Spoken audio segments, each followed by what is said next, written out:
Unknown submarine contact in the vital area. Away the Nixie team away. Away the Nixie team away. Set general quarters. Set general quarters. General quarters, on hands, leave out of station. General quarters, on hands, leave out of station.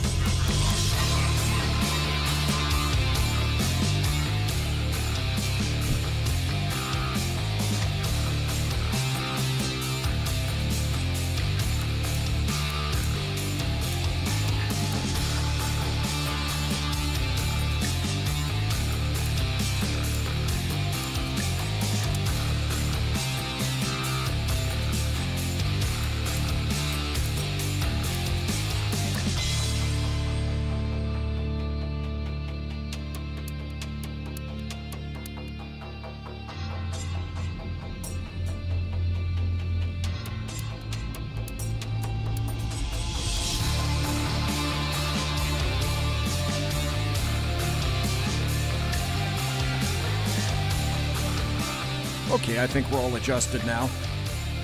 Hang on. Okay.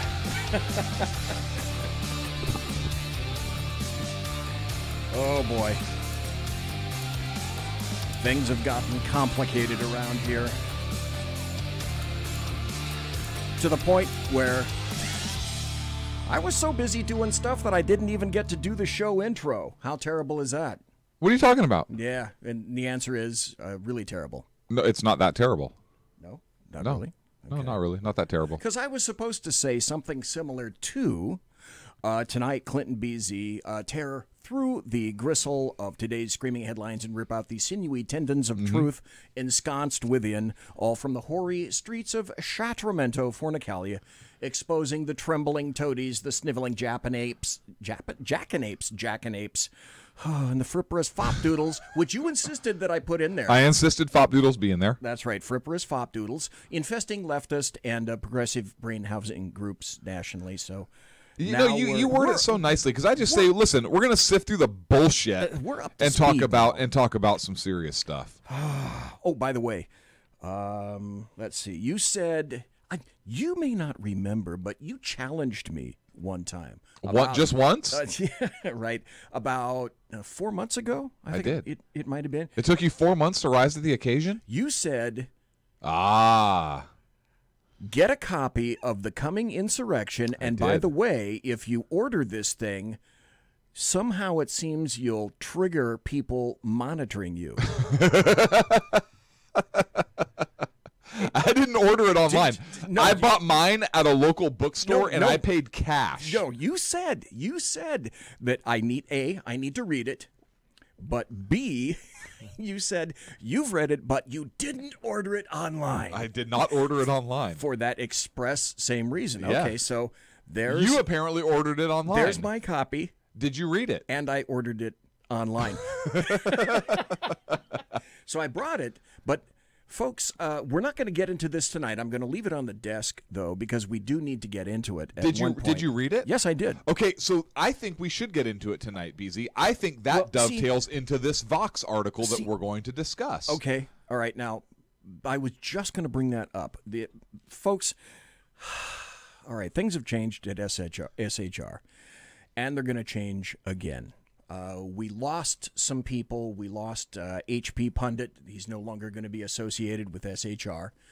Dan Butcher's kind of going out on his own, and that's okay because conversely, right around this time, we decided that we were sitting down and deciding what we're going to do with Sackheads, and we're moving forward, and that's about enough out of that. However, that having been said, one of the things that has been occurring around here is we are now associated with more things than just, I mean, if you want to find us now, you can find us. We're damn near endemic, okay?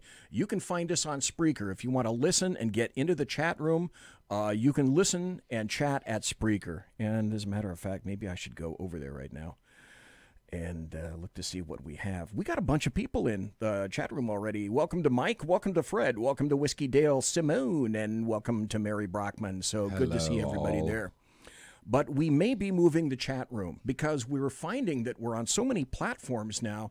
We're trying to do the analytics to determine, okay, where do we get more eyeballs? Where do we get more visits? Because now, hey, folks, like I said, you can listen to us on Spreaker. We're currently in negotiations or filling in the forms or submitting whatever the hell you have to do to submit things for iTunes. Now, iTunes is audio only, just like Spreaker is audio only. But if we can find that we can get into iTunes, then we can get all the Apple minions over into SHR and listen to us, listen to the Saloon, listen to Jeff Dunnitz and Melanie and everybody else that's on SHR. And, you know, the Apple universe is big. It's bigger than the Marvel universe. It could be. It very well could be. I mean, didn't Apple recently hit roughly $1 trillion worth? One of the first companies, if not the first, that hit a worth of roughly $1 trillion, which is staggering. I mean, how many zeros is that? That's more than... How many zeros? Let's see, millions 12? Millions is 9 zeros, and when you're getting into billions would be 12. So 15. That's a lot of zeros. 15 zeros. That's a lot of damn zeros. That's all I can tell you. Because obviously I do not major in mathematics. Okay, but the deal was Facebook for a while decided that it wasn't going to shake hands with Spreaker anymore. So we disavowed ourselves of putting the video up on Facebook until not only that, Sackhead Shaun found out that, okay, if I do this little workaround and now Facebook is talking nicely to Spreaker, and now, okay, what I'm getting to is the reason we were late is because whoever sits in this chair now has to activate 4 things. You want to activate them concurrently, but you can't. So what I do is first I start YouTube, then I start Facebook, then I start Periscope, then I go to Spreaker and I start Spreaker. And if we're on iTunes, I'm going to have to start iTunes. So I don't know of any way to start all of those things simultaneously. Okay, so here's what really happened. We were bullshitting. While Sackhead Shaun, hey, if you're going to bring up the truth, I'll bring up the truth too.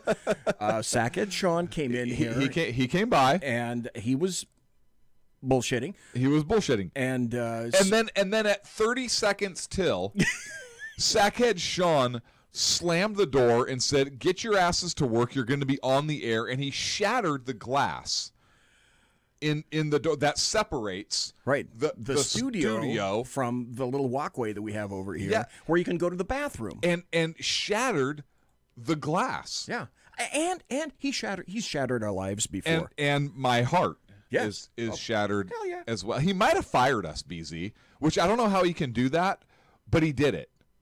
That's true. That's true. Now, Fred in chat said, and at one time I would have agreed with him. Fred says, and BZ is as dumb as a box of rocks on technology. Now, Fred. That's Clint. That's in this studio. Yeah. That's Clint, because I am schooling myself up on technology, and the guy that edits and creates the promos around here, that's the fat dude, along with my wife.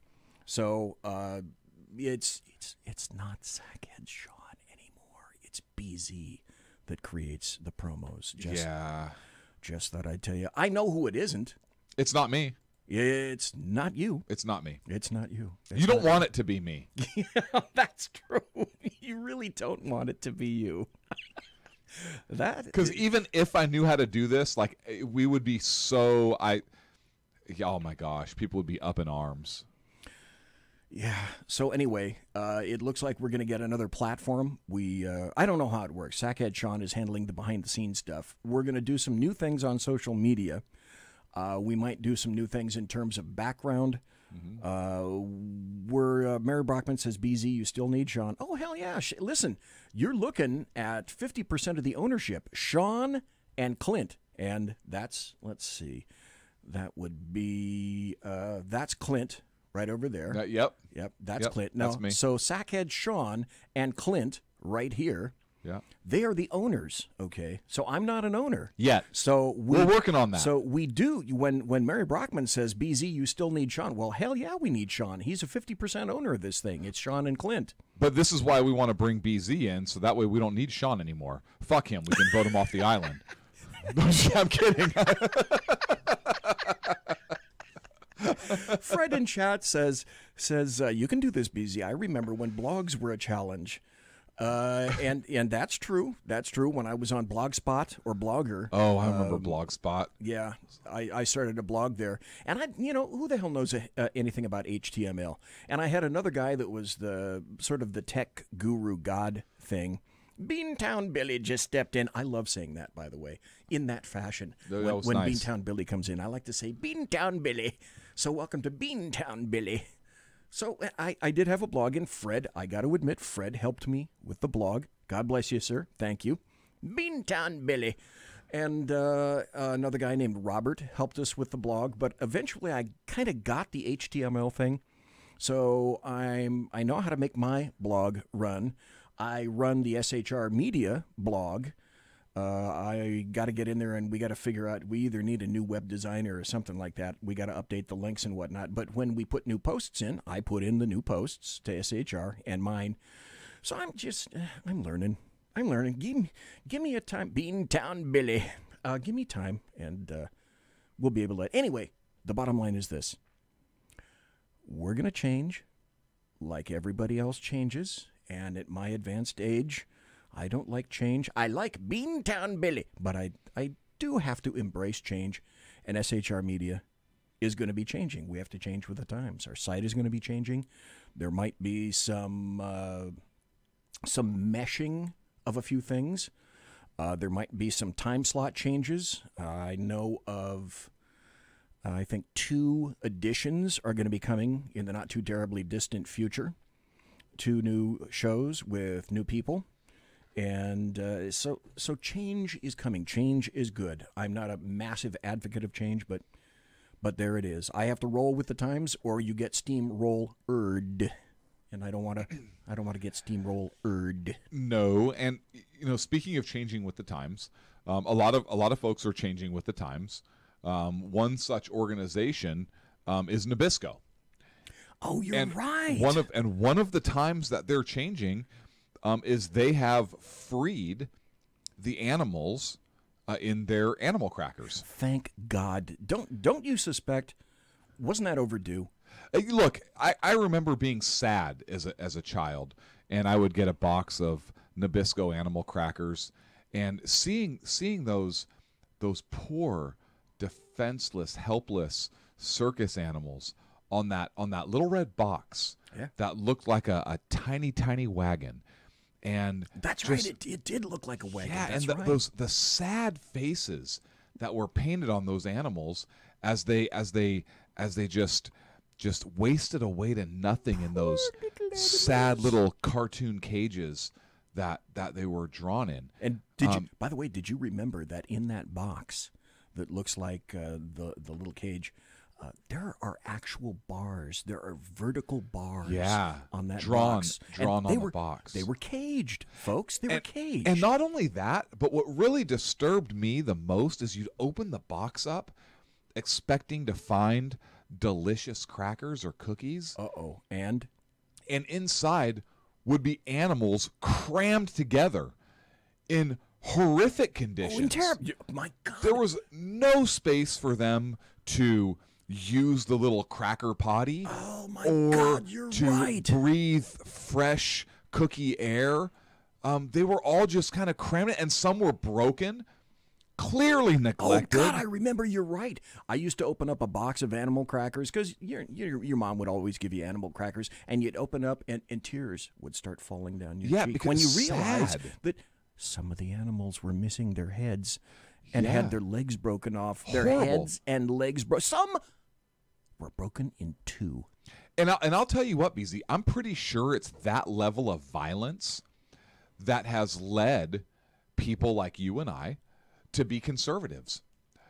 Because we don't clearly we don't like to see that. Clearly, we continued to eat the animal crackers knowing it was such a horrible, horrible environment for the little cookies. Well, Nabisco has solved this problem. Well, at least one part of the problem. I think their little cookie animals are still crammed together. So I'm gonna implore Nabisco to individually package. Right, I know where you're going. Individually package or individually display in an open environment each individual animal cracker, and to ensure that each animal cracker is treated fairly and equitably and is not abused and broken, because those animal cracker cookies are symbolic of real animals. And so now Nabisco has solved some of this problem thanks to PETA. Yeah. And they have removed the bars on their new packaging for animal crackers. The animals are free. They look happy. It's so beautiful and so amazing, but they still need to deal with the cookie issue on the inside of that package. BZ? I'm wondering if one initial solution might be just to, well, make a bigger box so that they can roam and be free. They can be more free with more room and in a greater more capacious space where they're not like elbowed. They're not treated like veal. Okay. I have a better idea. Wouldn't that be better? I have a better idea. Instead of animal crackers, let's call it like botanical crackers. And instead of making the crackers be shaped like animals, because we don't want to eat animals, poor defenseless animals, but we could make like a cracker shaped like a bush, or like a tree, or a Clinton. No, different kind of bush, and not that other kind of bush either, because you're a perverted old man. All right, listen, you were going. Do you see what we did there, folks? It was us, both of us. But no, like we could have like a redwood tree and an elm tree and a hydrangea, however the hell you say, and an iris, and it'll be beautiful. That way, no animals are hurt, even figuratively, in the whole cookie eating experience. What do you think? I think that is a much better idea than individually packaging the animals. Chrysanthemum, I like the name. Just chrysanthemum. Chrysanthemum crackers comes out of or hyacinth. I've always liked the word hyacinth. I really liked what you did there with hydrangea. I've always liked the word hydrangea. It's fun to say. It is fun to say. It's an assload of fun. It's like this. This is an assload. Well, wait a minute. Maybe it should be, is this an yeah, maybe that, if you're watching on the show. What I want to know is, are animal crackers as racist as Cracker Jack? And here's why I say that. If you look at Cracker Jack, the packaging, okay, there's a guy named Jack, and he's on the front of the snack pack, and he's white. Is he? Oh, yeah. Okay, the reason I say that, and the reason that you hear the timbre of my voice, like rising to a question, is because I was never a fan of Cracker Jack. I never ate Cracker Jack. But look, it's offensive that you even call it Cracker Jack. Why is there a picture of a white guy on the front of that package named Jack, and you're calling him Cracker Jack? That is a problem. Could you imagine a snack pack with name your race on the front and having some other term for that particular snack using some sort of racist epitaph? Now, see, well, wait a minute. Are you saying then that the whole problem with that is branding? Well, what I'm saying is now we have animal crackers. Why do they have to be white animals? Because the cookies are light colored. So is Nabisco not only being hateful towards animals, but are they being secretly racist? Okay. All right. Hey, look, folks, the left can do it, so can we here at SHR. Yeah, that's true. It's true. Hey, I got to ask you this. Sure. Do we, meaning, not just you and me, but everybody else that's listening and watching. The collective socialist the collective socialist we. Okay. Could we get regaled by a Clint story? Is there one? Or should I just, how about this? How about if I bring it up now, we go to another topic, and then you can check your wheelhouse and see if there's anything that may be applicable to a Clint story. Because I tell you this every week, I love your Clint stories. I just do. And everybody else does too. I don't know. Beatontown Billy likes your stories as well. I'm sorry. No, I'm not. I'll reach back. I'll reach deep into the recesses Okay. of my mind. Okay. Yeah. All right. I know I'm going to have one next week. I know I'm going to have one. Well, yeah, I know I'm going to have one next time I see you. Okay, but possibly the most important question is, yes, you do have stories, but there have been times when you've said, I got a story, but I can't tell everybody here on the radio. And then I have to tell you at break. Yeah, and then there's a caveat with that. And then what happens during the break is both Sackheads, Clint and I, we both laugh like bastards, have a great story, and then we don't tell you. That's sad. But it's for to be fair, it is for your own protection, for your own, folks. Because if we told you, then some contents may have settled during shipping. Member FDIC batteries not included. No step. No leak to basement. Hashtag just saying. By the way, two ants were taking a nice leisurely stroll across the top of a Nabisco animal cracker box one day. Okay, I'm with you. And these two ants are walking across the top of this cereal box, and all of a sudden one of the ants just takes off. He starts running, and finally the second ant catches up to him and says, "Look, we were having a nice leisurely stroll across the top of the cereal box, and you took off running. What happened? Why'd you do that?" And the first ant says, "Dummy, can't you read? It says tear across dotted line." That's a dad joke. That's a dad joke. By the way, did you ever have your dad do the thing where he removes his thumb? Yes. He shows it to you, and Yes. I can't do it, but my dad used to come up to me all the time, and especially when I was like 3, 4, 5, or whatever it was. He would do that, and then he wouldn't do it for at least a day. And for the rest of that day, I was bugging him constantly. "Dad, do the thumb. Take off your thumb, Dad. That's so cool. Take off your thumb."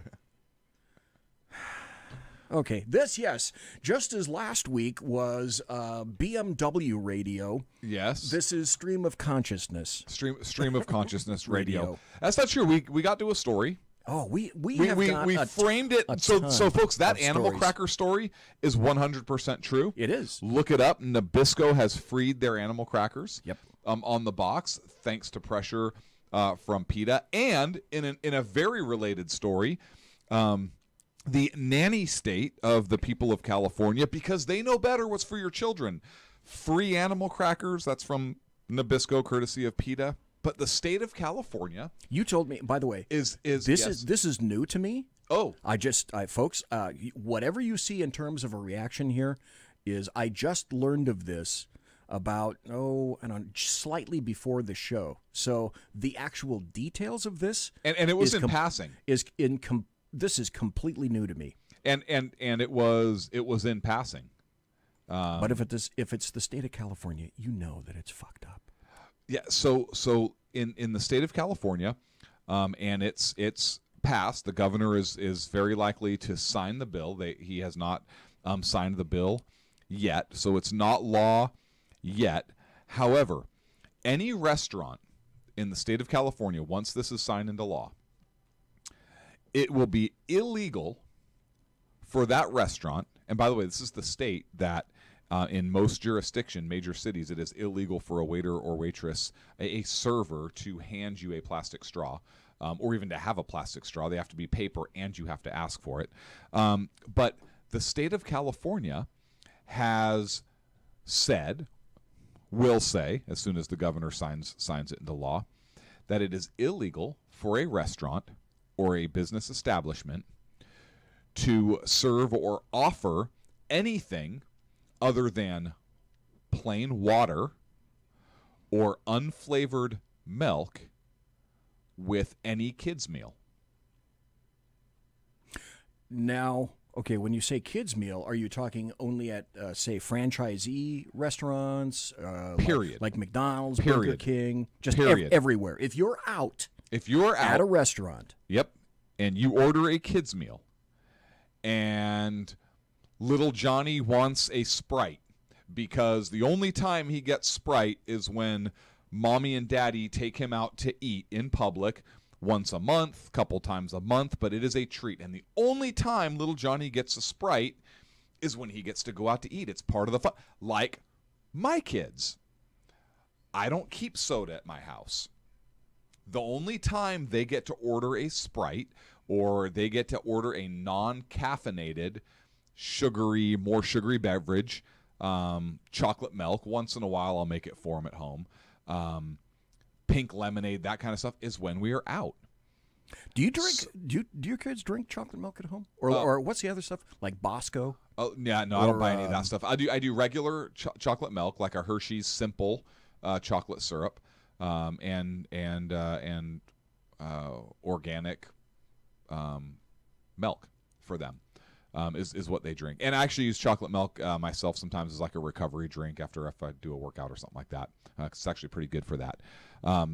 But my kids, they get their treat when we go out. So the state of California, because the state of California knows better than parents, says no. Restaurants cannot offer that option anymore. You can ask for it. It's off menu. And I'm guessing that restaurants may charge more for that. So they're gonna be like your friendly neighborhood Chinese restaurant. You have to know, or In-N-Out Burger. You have to know what to order off the menu. And look, so here's why this is important. And I can tell you. So I have another challenge for you if you haven't already read this book. And I have talked about this book for years. Shaun and I brought it up on Sackheads several years ago, and we talked about it when Cass Sunstein was Obama's regulatory czar, and Samantha Powers, his wife, became ambassador to the U.S. But he wrote a book called Nudge. It's a yellow book. I think it's a picture of a little elephant on the front. Look it up right now, BZ, so you can tell our fine friends where to get it. Okay.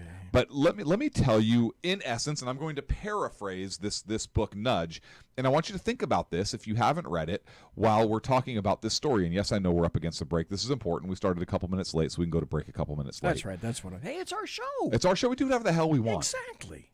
So Nudge, Cass Sunstein, basically says in his book Nudge, look, people in the United States are not going to typically stand for the outright banning of X. So if we want to change behavior, we can't outlaw things for the most part. What we have to do is frame choices to give the appearance that you have a choice, but really, no matter what you choose, is within what's acceptable to us, and within a generation, we're going to affect the change we want. And the example that was given, if my memory serves me, it's been a while since I've read the book, but I believe the example was French fries. And I'm not going to paraphrase the example he used, but I'm going to paraphrase the concept by saying this. Okay. And I say that because I don't remember the exact example he used, and I don't want to misrepresent the book. But I think it was something similar to what I'm about to say. If we don't want people ordering French fries because we think it's bad for them, we know better because Americans are stupid, then we pass a law saying that restaurants can no longer offer French fries with a hamburger, say. They can offer apples, wedges, or carrot sticks, but no French fries. French fries are still available to them. They can get them if they ask for them. But the option that's presented on the menu is apples and carrots. an overwhelming majority of the population will choose one of the options that's presented to them. For example, apples or carrots. A very small percentage, and I do not remember what that is, but a small percentage will actually order the off-menu item. And within a relatively short period of time, once people are used to ordering carrots and apples, when you do outlaw the French fries, there's no uproar. Folks, the state of California is about to do exactly that. They are about to nudge the behavior of free American citizens living in California, and that whole thing, I realized the irony there. Because they are going to frame the choices of you as a parent and take away your ability to treat your children, unless you're smart and you ask about it, or you pay $1 or $2 or whatever the establishment may end up charging you extra for ordering off menu. But the state of California is framing this choices for you because a majority of parents will pick one or the other. I have something to say about that when we come back. And also, I went and purchased a used copy of that for $2. Of Nudge? Of Nudge. Just now? Just now. Have you not read it? I have not read it. By Cass Sunstein, right? Was that right? Yellow cover? Yeah, exactly, yeah. Okay. And there's an elephant on it, a big elephant and a little elephant, and the big elephant is doing what to the little elephant? Nudging the little elephant. There you go. Yep. So that's exactly what happened. But I also want to tell people what's on the book, how he's typifying the book, and also there are a few other platforms, some psychological platforms that are very, very similar. And we're going to talk about that when we come back. Folks, you were listening to Sackheads Clint and Sackheads BZ live from the SHR Media Network studios. You're listening to the Sackheads Against Tyranny, a real shot show. Conservative media done right. You're listening to the SHR Media Network. Hey, it's Shaun from the Sackheads radio show. Also one of the owners here at the SHR Media Network. Are you opinionated? Have you ever wanted to do your own show? Have you ever heard somebody like the Sackheads and go, yeah, I could probably do that better? Well, now's your chance. Send me a 5-minute clip at sackheadsradio@gmail.com, and maybe you can be part of the SHR broadcasting team. sackheadsradio@gmail.com.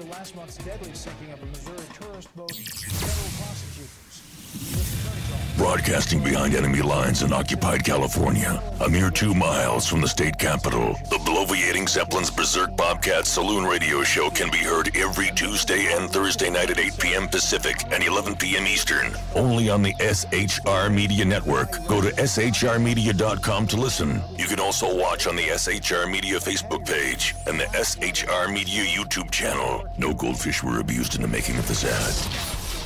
When dirty politicians, shadow governments, and deceptive Islam blind the world with fake stream media smoke, their only fear is one man with a cane.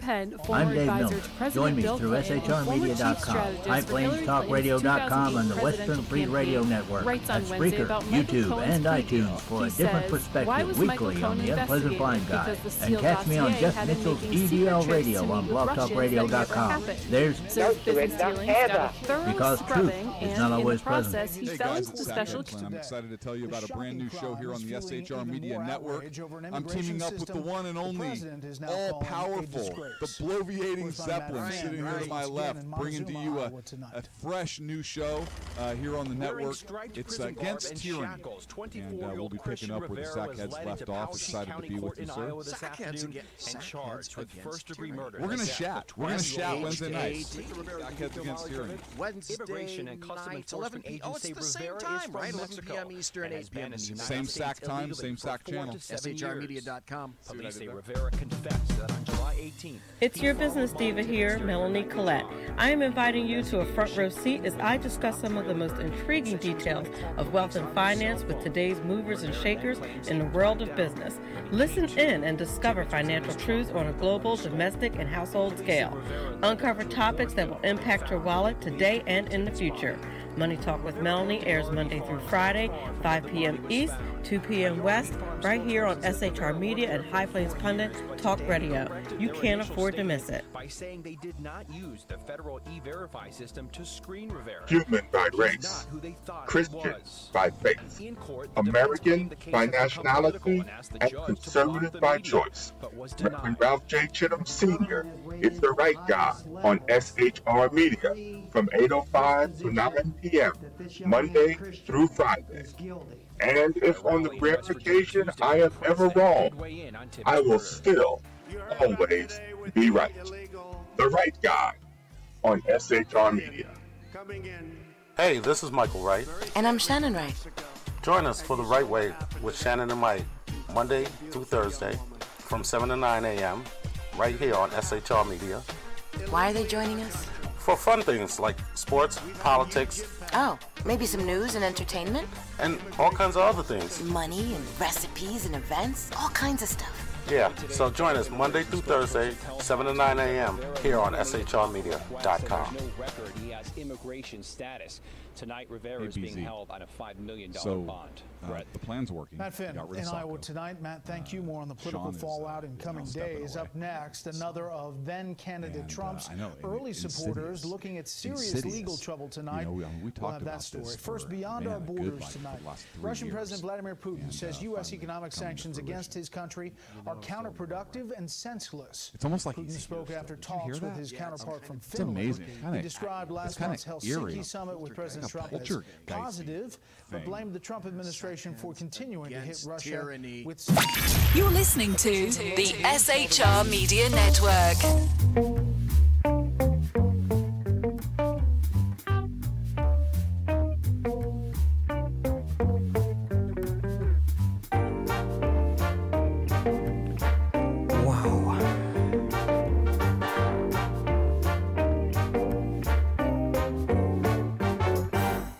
It took me that entire break to figure out who the loudmouth was on Fox News through the promo.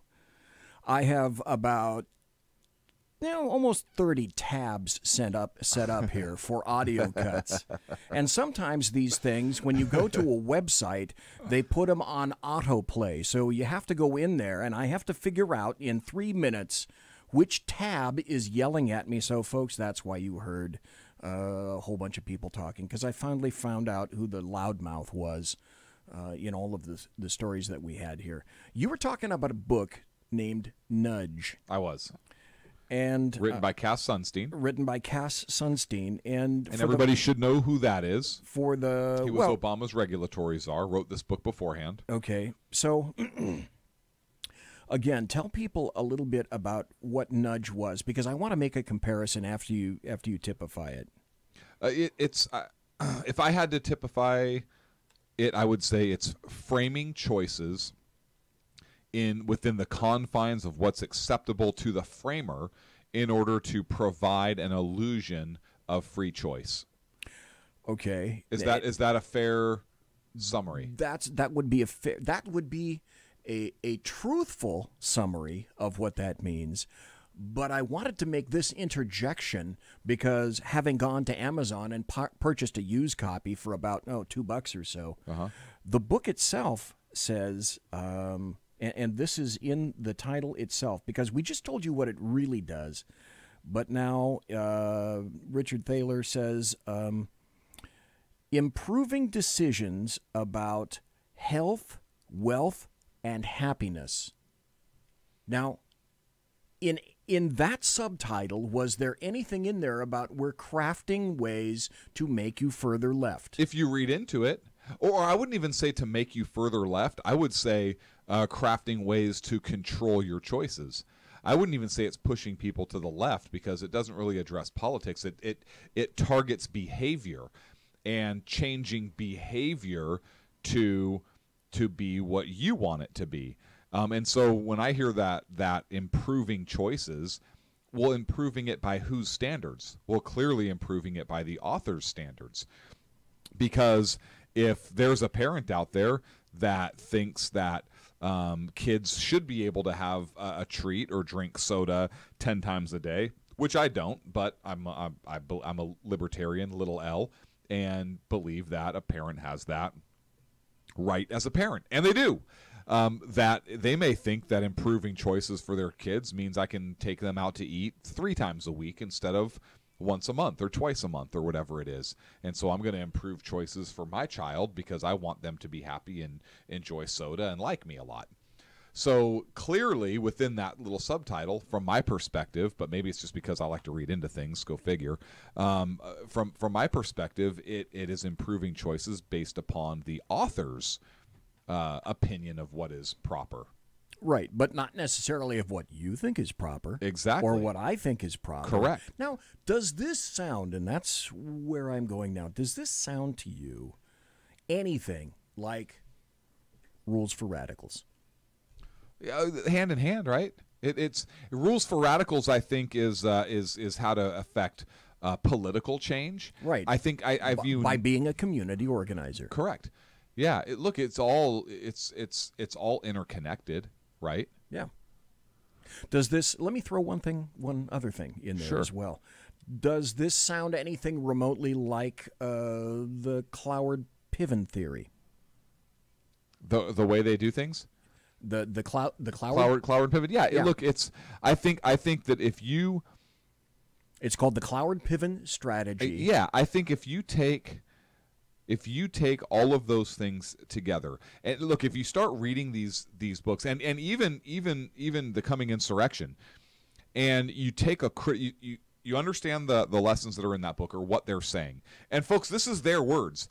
Nudge is not a conservative book.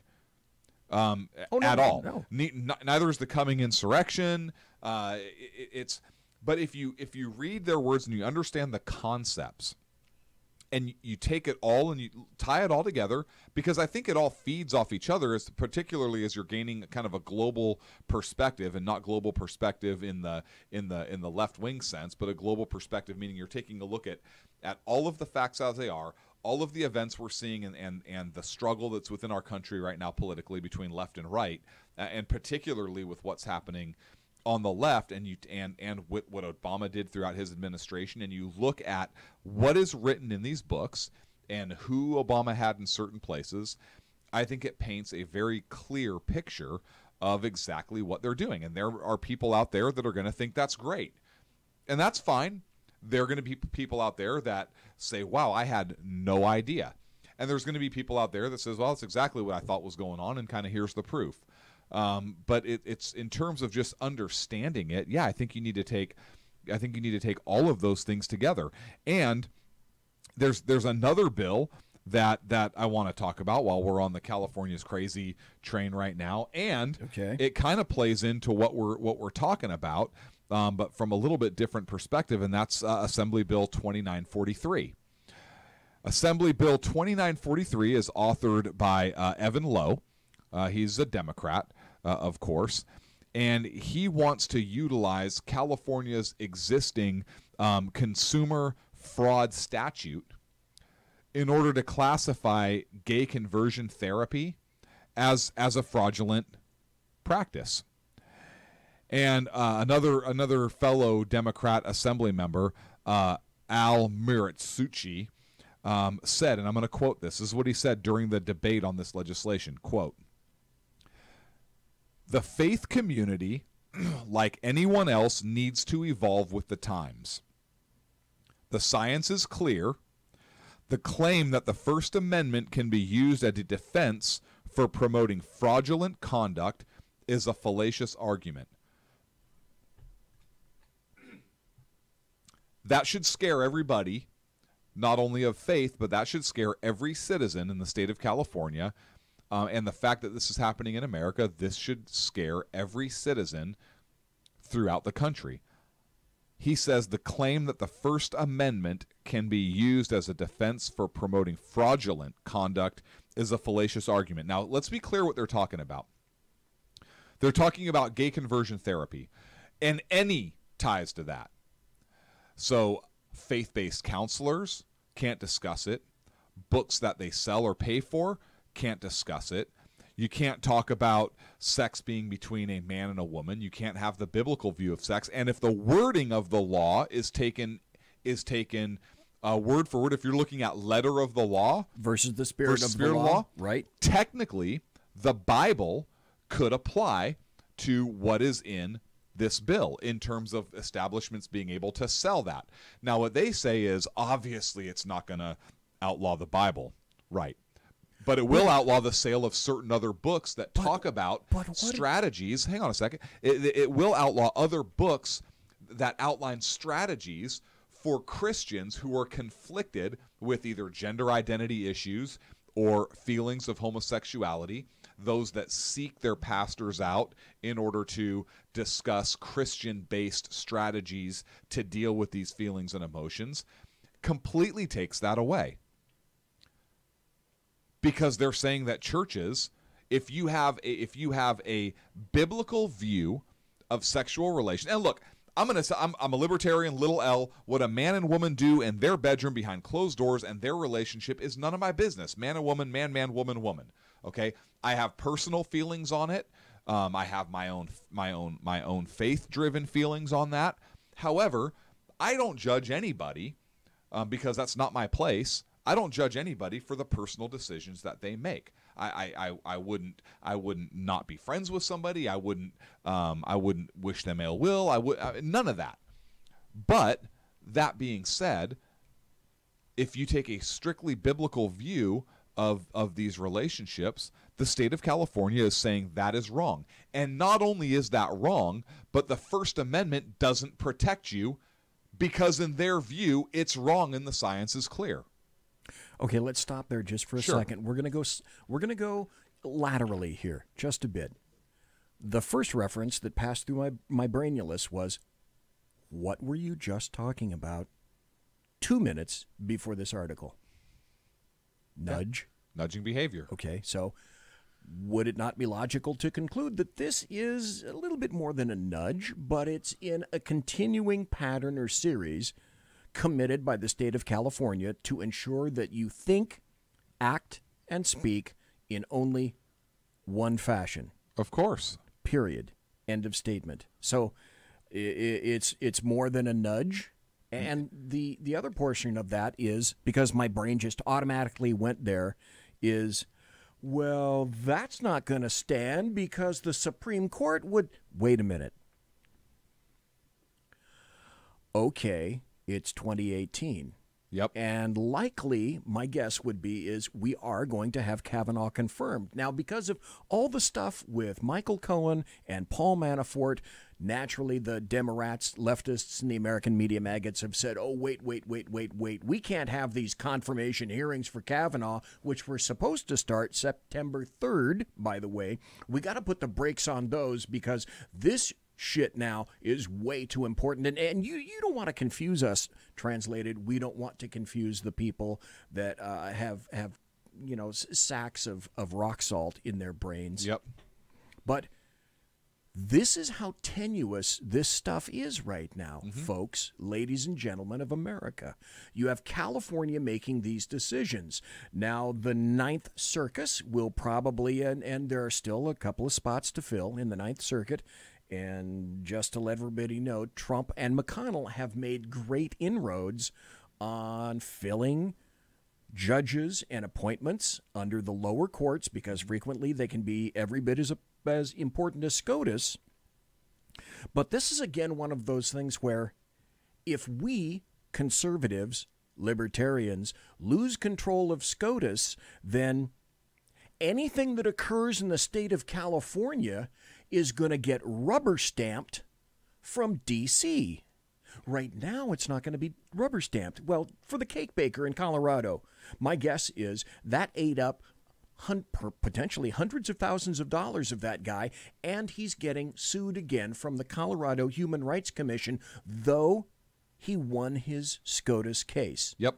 So these leftist fucktards are going to do nothing, clearly, with regard to the cake baker, is they'll say that the newest thing is he didn't like transsexuals. Then they're going to bring in someone that screws animals, and he won't bake a cake for them. You see the litany that's coming over that. Yeah. But the deal is, though, if we lose SCOTUS, any weird-ass crap that comes out of California is going to get rubber-stamped by the Ninth, and is going to go to SCOTUS and will get rubber stamped by Kagan and Ginsburg and all those other leftists who don't even like the U.S. Constitution, as Ruth Bader Ginsburg was said. Europe, if you're creating a new constitution, you need to look everywhere except the U.S. Constitution. Yeah. And that's a sitting jurist telling people in an interview what she thinks of the document that she's sworn to uphold. How is her ass not impeached right now for saying that? Well, I can make an excellent. That's again that dovetails into Kavanaugh. It's like the Ginsburg rule. The Ginsburg rule was, well, I can't talk about cases. There are so many variables in cases that come before me. I can't tell you exactly how I'm going to rule on X, Y, and Z because there are so many variables, and we take each case based on its single merit. Well, she could get away with it. Why can't Kavanaugh? Yeah. Because all the people now on the left are saying, well, the Ginsburg rule doesn't apply now. We want to know. We know that Kavanaugh guy is going to completely eradicate. They were looking at Roe versus Wade. They were looking at his basketball writings from when he was in college. Yeah. Ridiculous. The Library of Congress gave them other 3 million documents. Or excuse me, 2 million documents, making it a total of 3 million documents. Yeah. Go sue away, jackasses. I'm guessing. But because Newsom? Oh, if he were in there? Oh. They're trying to base this off of. If a book is given to somebody and there's no exchange of money, well, then that's okay. But if somebody comes to and the purative sexual relations between a man and a wife within the confines of the marriage and the Bible, I'm having some difficulty with that. So I can't do that now. I wouldn't be able to do that under this law because now something is being sold that discusses how this is our biblical view. Said to him, it proves once again that a book was written in 1946 by a British guy named Eric Arthur Blair was completely prescient back then, George Orwell, and our lives are starting to completely... they're starting to resemble 1984. Yep. What if we treat Bibles like guns? You can't have a certain amount of pages in your Bible. You can't give a Bible to a friend. You're going to have to, endure a background check before you can get a Bible, before we decide that we're going to completely proscribe these things. This is your future under California. Yep. And it's the future under California of persons who obey the law, because the people who couldn't give a crap less about the law are going to do what their job description indicates. They're going to continue to be lawbreakers. But people who pay taxes, who have a job, who obey the law, recognizing that this country is based but upon the rule of law itself, they're going to be the ones hurt. The normals are going to be the ones hurt. The people that are not normal, that are criminals, etc., whose job they feel is not to obey whatever comes out of the Bill Mill 2 miles away from us right now, even as we sit here. Mm-hmm. So you're going to take an entire element of people who really want to do right, and you're going to make them potentially criminals? You're going to criminalize them? You're going to criminalize them with, essentially, what you're saying, the First Amendment. We're already in California trying to criminalize people who believe in the Second Amendment. Why the hell? Let's just go for broke. Why do you need free speech anyway? We don't. You don't. Why? Because it brings nothing but trouble. It does. It does. Which brings us to our nothing but trouble. I mean, we can go a lot of different places with this. Oh, there's a ton. Do you want to stick with the California insanity and talk about the final California bill? We talked about a couple things that weren't even on there, but you want to talk about the cash bail? We can start that now and have the break and then continue that if you want to. So we can. I mean, sticking with California, why not? And we have a lot of other stuff to get to, or we can get to it after the break, and I'll talk about a feel-good story real quick. Oh, do that.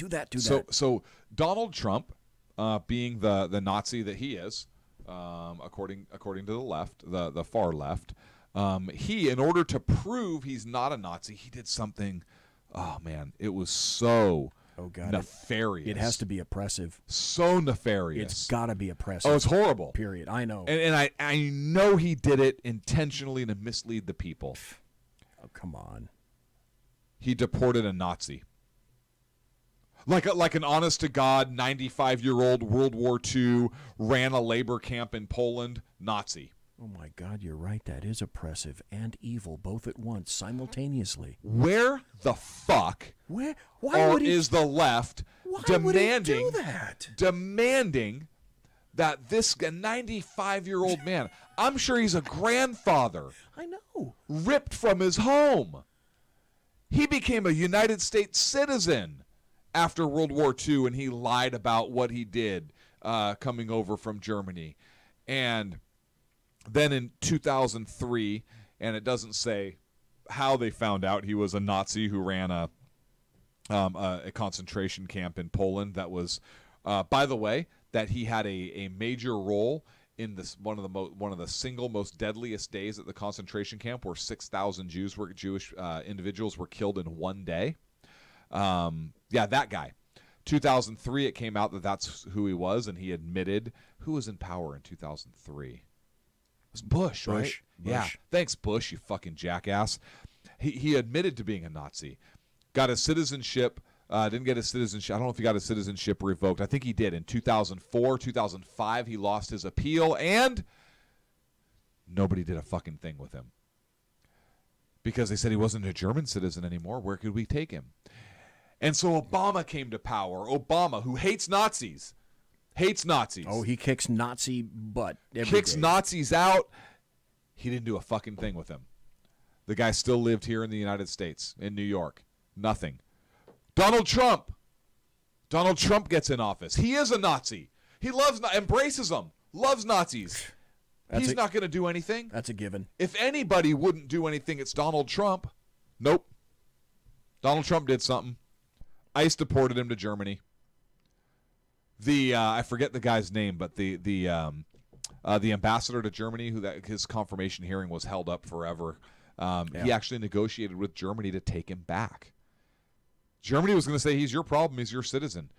We negotiated under the Trump administration, negotiated with Germany to take him back. We deported him.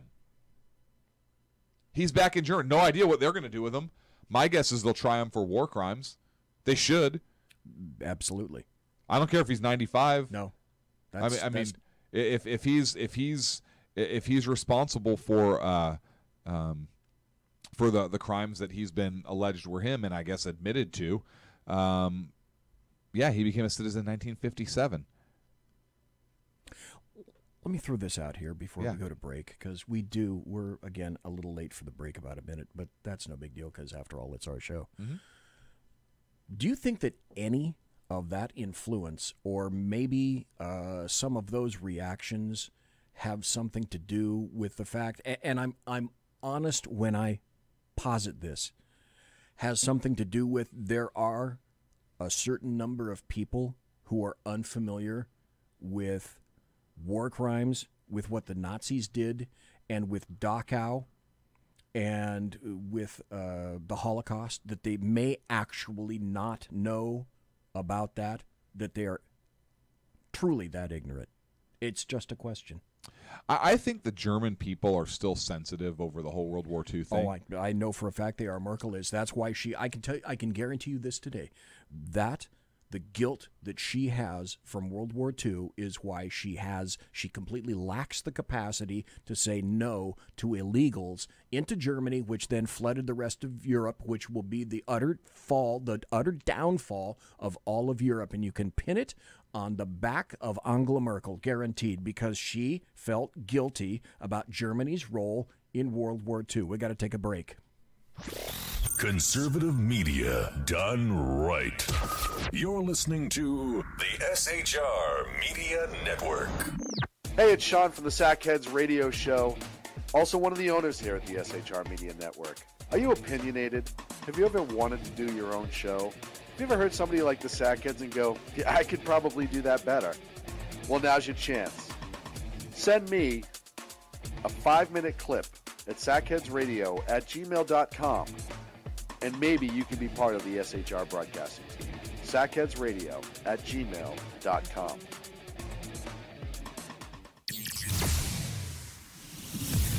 Broadcasting behind enemy lines in occupied California, a mere 2 miles from the state capitol, the bloviating Zeppelin's Berserk Bobcat Saloon radio show can be heard every Tuesday and Thursday night at 8 p.m. Pacific and 11 p.m. Eastern, only on the SHR Media Network. Go to shrmedia.com to listen. You can also watch on the SHR Media Facebook page and the SHR Media YouTube channel. No goldfish were abused in the making of this ad.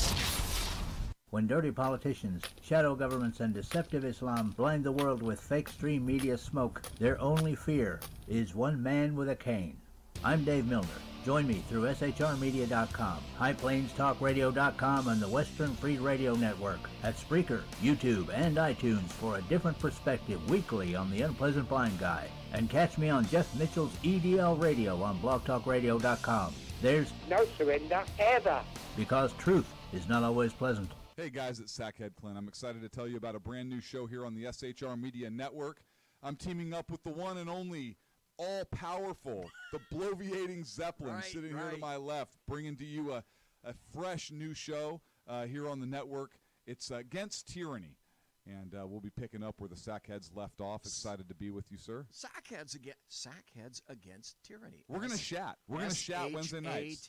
Sackheads Against Tyranny. Wednesday nights, 11 p.m. Oh, it's the same time, right? 11 p.m. Eastern, 8 p.m. Pacific. Same SAC time, same SAC channel. Yep. shrmedia.com. See what I did there?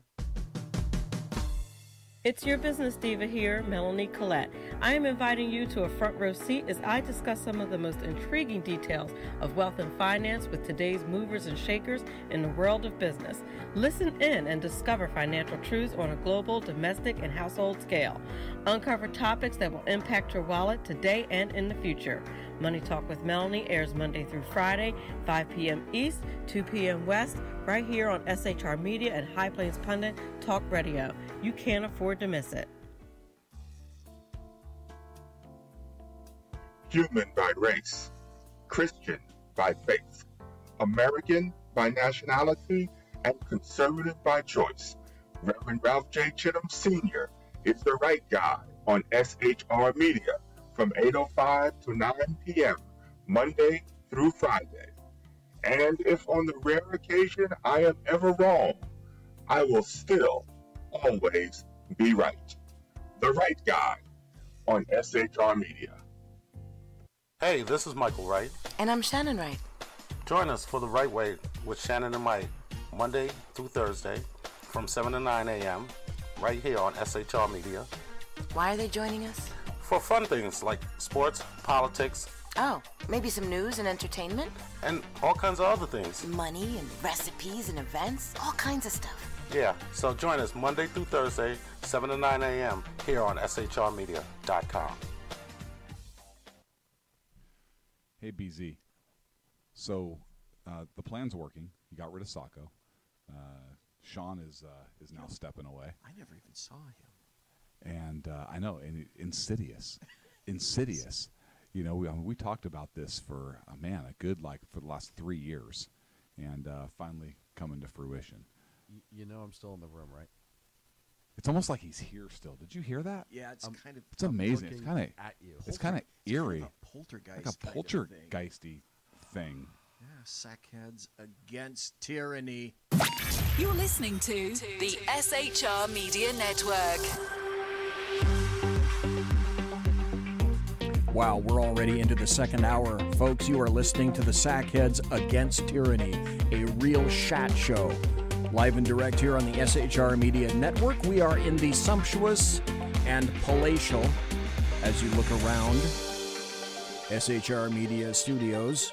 Change is in the air at SHR, and it's starting right here in the studio. So, welcome back. Sackheads Clint, who is right over there. See, watch, follow my finger. He's right there. Follow my finger. Sackheads Clint. And I were just talking on the break. Where do we want to go next? So, Sackheads Clint, where do we want to go next? So there was an article on Vox that came out, and Megan Day is her name, and I think the article came out on August 1st. and it's an article on democratic socialism explained by a democratic socialist. And here is the I don't want to say the crux of the article, and I don't know that I necessarily want to read it to you verbatim, but I think it's important enough to actually read verbatim. So, and that's why I made a copy for you and for me, so that we know exactly what she's saying. I think it's important. So it's very important.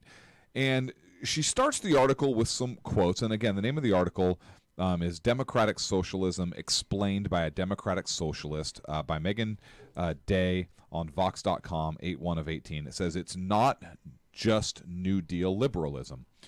And she writes this article, and it opens up with several quotes from MSNBC, from a Vox senior correspondent, from Glenn Beck, and Meghan McCain, where it's basically saying that it's petrifying to me that this is being normalized. That's Meghan McCain, and she talks about some other cautions and kind of soft pedaling of what a democratic socialist really is. Well, and now, so here's another interesting point, and I'd like to point this out if I could. Mm-hmm. You just specifically because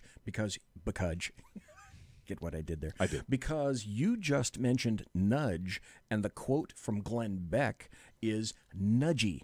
And he said, Democrat socialists will not be covered by the media as the radicals that they are. They'll be covered as innovative, millennial-friendly upstarts with fresh ideas. When they're really diet communism. Yeah. So those are fresh ideas. That nudge. So this is, and now quoting the article here. So I'm quoting the article. She says, the phrase is intended. Oh, and by the way, just so you know who she is, well, she'll get into it here. So the phrase is indeed everywhere. In addition to Ocasio-Cortez, Senator Bernie Sanders, and now New York gubernatorial candidate Cynthia Nixon have claimed the label. Meanwhile, the Democratic Socialists of America, DSA, the country's largest socialist group, is seeing its membership explode from 6,000 in summer 2016 to more than 45,000 today. And the media doesn't quite know what to make of it all. Now, this is really important. I'm a staff writer at the socialist magazine Jacobin and a member of DSA, and here's the truth. In the long run, Democratic socialists want to end capitalism. And we want to do that by pursuing a reform agenda today in an effort to revive a politics focused on class hierarchy and inequality in the United States. The eventual goal is to transform the world to promote everyone's needs rather than to produce massive profits for a small handful of citizens. A couple important things here. Number one, she is a staff writer for the socialist magazine Jacobin. Right. Do you know what Jacobin is? I'm hoping you'll tell me. Jacobin was the group, or a club, because it sounds better, during the French Revolution. Oh, then it will be headed by which ended up the Ross Perot was. It will be not Ross Perot. Jacobin. Not Ross Perot, but Ross was the leader of that. And they were extremely they were extremely violent. They beheaded their political enemies. They were enforcers. They believed in the violent overthrow. They are the reason why the founding fathers, the same people that stood up to tyranny here in the United States, said, hey, you fuckers are crazy, and fled from the French Revolution. That's the name of the magazine that she writes for. They do not believe in peace and love. That movement was an extremely violent movement. Let's go back in history just a little bit, because I went back to 1780. What? I know. How far back do you want to go? I'm going to go back to the 60s for right now. Oh, that's not as far back as I went. I know, but historically speaking, include the 60s, you have to ask yourself, if you're a scholar, if you're a student of history, on whose side has violence, organized violence, been all throughout history, and it's on the left. People will forget about the Baader-Meinhof group in Germany in the 1960s. They will forget about the RAF, the Red Army faction. They will forget about the Weather Underground. They will forget. They'll make them professors. They'll forget about the SDS, the Students for a Democratic Society. They'll forget about the SLA, the Symbionese Liberation Army. Coordinated violence has historically been on the left, not the right. Period. End of statement. So that this sources from that individual, and I think you're talking about Rousseau, if I'm not mistaken. Yeah, I called him Ross Perot. Yeah, Ross Perot. It's better to me. I know that. It's always been on the left and will continue to be on the left. So she says, so that's the name of the magazine she writes for. So that should be a big fucking warning sign to you. But all the bells and claxons. She then says, we want to end capitalism. That should be a big fucking problem for you, because how do these organizations make money? Oh yeah, sales. That's called fucking capitalism, you jackass. And want to do that by pursuing the goal. The goal is to transform the world. This isn't transform the United States. This isn't transform California. This is Borg. This is transform the world. You will be assimilated. And this is not my words. This is her words. I am quoting. We're looking at it right here. Her article. Right out of the article. Now, continuing. Democratic socialists share goals with New Deal liberals, but they want to go farther. Go further. Yeah. Pooling society's resources to meet people's basic needs is a tenet of social democracy. We're a republic, folks. One that's been, that's my words, one that's been advocated domestically by much of the labor movement and many of its political supporters among New Deal and post-New Deal liberals. This is a vision we share, but we also want more than FDR did, a robust welfare state in an economy that's still organized around capitalist profits, can mitigate the worst inequalities for a while. But it's at best a temporary truce between bosses and workers, and one that the former will look to scrap as soon as they can. The mid-20th century in the United States featured many elements of social democracy, at least for the majority of white workers. Public education became readily available. Housing was heavily subsidized, and ordinary workers took home a greater share of income than ever before. But the rich moved quickly to throw all that out the window as soon as they could get away with it. Starting in the 1970s, when stagflation and the oil crisis presented pretexts for pro-capitalist policy that set the stage for a weakened welfare state under President Ronald Reagan. So wait a second here. A weakened welfare state. That's bad. So wait a second here. The rich threw all that out, the public education, housing heavily subsidized, ordinary workers took home a greater share of income than ever before. But the rich, they wanted to throw that out. When? When shit collapsed under that system. Listen to the logic of her argument. There is no logic. She says that pro-capitalist policy set the stage under Ronald Reagan. When did they move to that? After shit went bad. She's admitting that in her own article here. What fixed it? What did we see under Ronald Reagan? We saw a great economy and massive growth, did we not? Three words come to mind: trickle-down economics. And so something was broken because we were starting to move in a direction that you obviously think is best. And so Ronald Reagan came in and fixed it, and that's bad. That's bad. If I recall, Ronald Reagan, didn't he had what the largest electoral victory since George Washington? Yeah. It was damn near unanimous. Just about. And that's bad?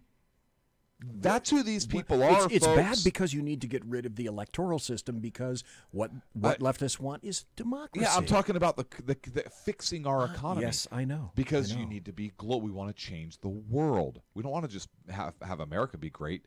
We want to change the world. Yes, and we don't want a debate, and we don't want any pushback. So getting back, bosses and the politicians supporting them from both major parties attacked collective bargaining, tried to privatize anything that wasn't nailed to the floor, for instance, by passing laws that began the process of privatizing public housing in the 70s because they did that shit better than the government could, and steadily eroded the social safety net. As a result, a handful of bosses became wealthier and more powerful while wages stagnated and quality of life eroded for everyone else. Stop just for a second. Sure. Public housing. Folks that are listening live, thank you for listening live. Folks that are in the chat room, thank you for being in the chat room. We do a great business in podcasting. That's where we do the bulk of our business. So folks that are listening right there, anyone listening to the sounds of our voices right now, can you show me, give me an indicator, provide for me evidence of a fine public housing series of units? I'll wait. Go. And show me any of them that aren't near a street that happens to be named Martin Luther King Jr. Boulevard. I'll wait. And show me the good, the wonderful living conditions instead of, I don't know, as opposed to squalor that you see in public housing groups. I'll wait for that answer as well. Sorry, I just had to interject. Yeah, which is sad because Martin Luther King was he was a great guy. He was a great man. But go to any major urban rat cage and you'll find that Martin Luther King Jr. Boulevard is smack dab in the middle of squalor. Yep. Okay. Continuing, as long as a handful of elite capitalists get to call the shots in the economy and society, the playing field will be tilted in their favor. They'll always be the ones who come out on top. Wow, man, this sounds like nobody has ever created wealth in the United States. Nobody has ever picked themselves up by their bootstraps. Do you detect a bit of jealousy here from that? A little bit. A little bit? A little bit. It's time for not them to come out on top, but it's time for the people making this kind of an advocacy to come out on top. Well, how do you come out on top? Let's see. You come out on top with ownership. You come out on top with capitalism. You come out on top with wealth, with aggrandizement, with collectivity, with collecting property, money, savings, etc. Well, the deal is, doesn't it seem to be like they're just disappointed that they're not working sufficiently hard to acquire the things that ideally they want to? Well, they want it, but they don't want you have it, so they want it. That's right. Give it to me. I want that. Give it to me. Why? See, that's the damn Constitution getting in its own way. We provide you the opportunities, but there is no guarantee of an outcome in the United States, and that's what leftists, the Democrats, and the American media maggots want, is a guarantee of an outcome. We not just opportunity. That's not good enough. Equal opportunity, not equal result. No, that can't fly. I'm sorry, that can't fly. Continuing here, many observers see groups like DSA pushing for policies like Medicare for All and decide that we must actually be something like New Deal liberals who are simply confused about the meaning of socialism. That is not true, she says. Our goal is not to rein in the excesses of capitalism for a few decades at a time. Yet. We want to end our society. No, we don't. We want to end it. We want to end our society's subservience to the market, is what she says. Quote, we want to end our society's subservience to the market. Right. Medicare for All is an instructive example. Winning single-payer health care in the U.S. would be an enormous relief to the millions of Americans who, even with insurance, find themselves stymied by claims denials and crushed by medical debt. Millions crushed by medical debt, apparently. Many progressives and an increasing number of centrist liberals, hell, even a few Trump voters, want the private insurance industry to be replaced by a single comprehensive public insurance program, one we all pay into with our taxes to relieve everyone of financial stress in times of illness. We want that too, she says. But we also know that Medicare for all is not socialism. It would only nationalize insurance, not the whole healthcare systems. Doctors would remain private employees. For example, though under some plans they would be required to restructure their businesses into nonprofit entities, Democratic Socialists ultimately want something more like the British National Health Service, in which everyone pays taxes to fund not just insurance, but doctors and hospitals and medicine as well. This would give us the opportunity to design a system that benefits every one of us, not a few pharmaceutical and hospital network executives. Does Great Britain have a problem with healthcare? No, neither does Canada. That's why there are so many hospitals, medical wards, etc. on the U.S.-Canadian border on the U.S. side that are making tons of money from Canadians who want to come over and partake of our medical system. But stop. Wait. Aren't we having a doctor crisis right now? And the answer is yes. Why are doctors fleeing medicine? Because they don't care for all the delayed payments from government. Oh, that's right. The government, the U.S. government, that you want to run your entire life with clearly the efficacy of the DMV. What a brilliant idea. And wait, as far as that medical stuff, didn't we already try that after 2008? Wasn't that someone's passed in the dark of night experiment where it was completely unipartisan and not one Republican voted for it, and it just about tanked the entire economy? And the economy is coming back because now business can plan for the future. They had no idea under the ACA what was going to happen from week to week or year to year because that worked out so well. Yep. Imagine that. And it never even got fully implemented. No, it did not. Imagine if it did. It would have gotten worse. Oh, my God. So, continuing. Medicare for all cannot be won with just a policy argument. So why are Democratic Socialists not demanding an NHS right now? Because we currently don't have the support to push for and win such an ambitious program. Social democratic reforms like Medicare for all are, in the eyes of DSA, part of the long, uneven process of building that support and eventually overthrowing capitalism. Here's what you and I both said before we even got going on this article. You and I came to an immediate unanimous agreement. And this is one of the reasons that I appreciated Bernie Sanders. And to this day, I appreciate Bernie Sanders. He's one of the few Democrats, leftists, socialists, etc., except for AOC now, who will tell you to your face, I'm a socialist, and that's what I believe in. And if you and I both agreed from the nature of this article, I value this Megan chick because at least she's got the cojones to say what essentially all the rest of the Democrats believe in, though they don't have the guts far left ones to tell you to your face. Oh, come on. Do you think there are more than a handful of liberal Democrats left that vote? I don't think they understand. I think there are some like this lady here who understand. I think the overwhelming majority of them really do not understand what it is that they're asking for. I truly believe that. How did we get to this place? Because there is a fundamental lack of understanding of the United States Constitution. There's a fundamental lack of education. I've said this for years. There is. Control two things and you have the United States and Western civilization by the balls, but mostly the United States. Control SCOTUS and control education, and you have it all. You will have everything in the U.S. Leftists have education. That's how we got to this point, by people making ill-fated decisions based not about... they have historical Alzheimer's, and I think that's purposeful because they're not taught critical thinking and they're not taught history. In fact, revisionist history is exactly what they want. Witness all the Confederate statues that are being pulled down. That was historical. That involves history. We can't even have a hint, we can't even have a smell of history anymore. We have to change it, and it must be revisionist. So that's how you get people like her who don't have an appreciation for the past and don't have an appreciation for humanity. They say they're humanists.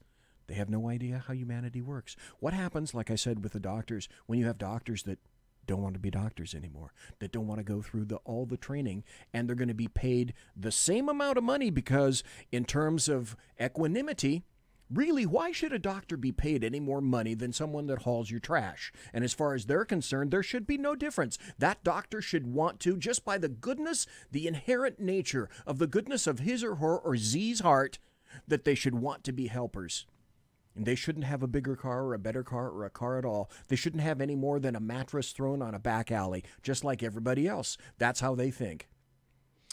So I want to fast forward through the article here to a couple key points, and then we can get to it. I know we'll get to a break, yeah? Listen, hey, go through all of it.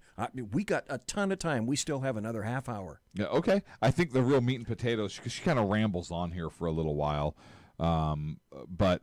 So she talks about eventually overthrowing capitalism. Her words.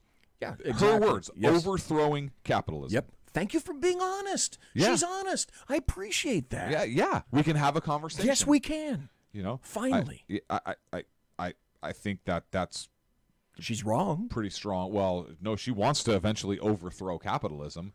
And given she's the fact, wrong in her precepts. Given the fact that she's using those terms and the title of the print magazine she's going for, that causes me a little concern.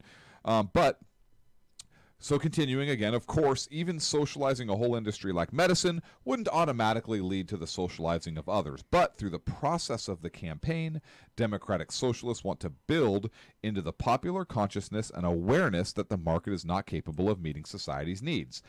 This sets us up for other fights, whether something defensive, such as stopping school privatization, or something proactive, such as nationalizing energy companies.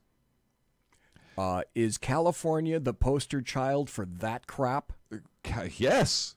How many? Yes, there have been pushes in the state of California to stop charter schools, stop private schools, stop energy. When did our energy grid collapse? Oh, that's right. When they decided that they were going to. Oh, PG&E was so oppressive, and California needed to coordinate all of that stuff. And the Cal ISO was born, which is in Folsom right now. So, under which years did we have? Let's see, brownouts. We never had a true blackout.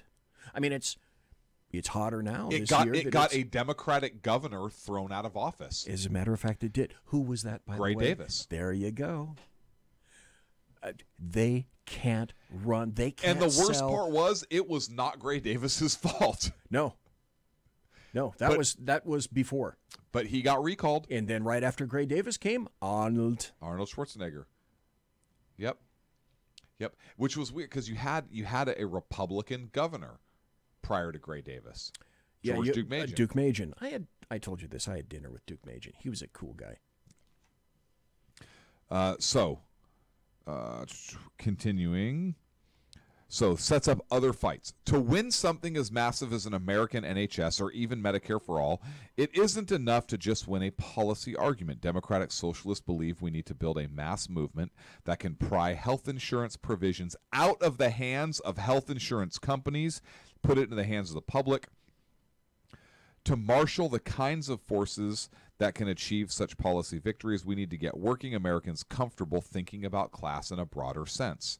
Ooh, winning hearts and minds. Of course. We need to get working Americans comfortable thinking about class in a broader sense. Many proponents of Medicare for All aren't driven by any kind of ideology. They're simply sick of high deductibles and constant claims denial and ballooning medical debt, which is one of the top causes of personal bankruptcy in the U.S. Okay?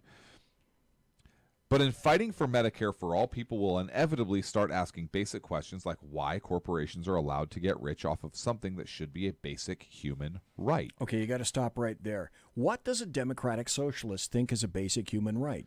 Healthcare. It's going to be healthcare, education, housing. It's going to be everything that was in the Soviet Union Constitution. Yep.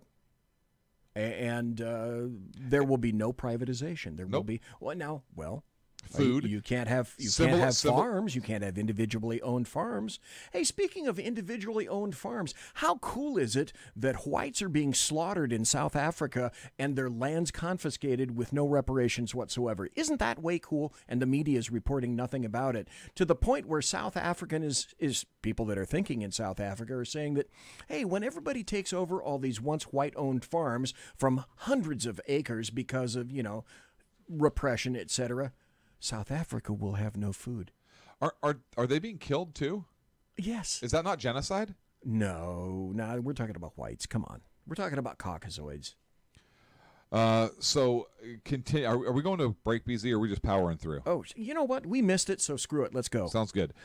Medicare for all might not be socialism, but at its core, it's a demand to take something out of the market. Taking something out of the market. Democratic socialists also believe there are some reforms that empower and embolden the working class to fight battles in other arenas. For example, right now unions spend a huge chunk of their time negotiating benefits for their members. Fighting for Medicare for all can teach Americans the value of uniting over the working class majority's interests. Winning Medicare for all would free up the labor movement to make more demands on employers, like greater democratic control on the job. I know, we have a problem. But because of this problem, we need to figure out in what direction we'll go. Let's see, at this particular business, we have 90 employees. Let's ask 90 employees what their opinion of which direction we need to go, and you'll get 90 different representations, and we may make a decision if we rush it through committee in about 6 months.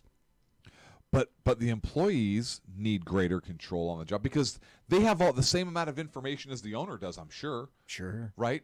The owner doesn't know what the hell's going on with his business. It's obviously all of the workers that have a better idea what's going on with his or her business or the direction the company needs to go. Hey, this was a great quote in chat by Beantown Billy. He said, hey, central planning, you don't need toilet paper if you don't eat. Good point. So continuing again, if health insurance were not yoked to employment, just imagine how much freer workers would be to demand safer working conditions and better pay. They're free. They're free to demand that now. Workers who are experiencing harassment or endangerment could press their bosses for concessions without fearing that losing their job automatically means becoming unable to afford life-sustaining prescription drugs, for example.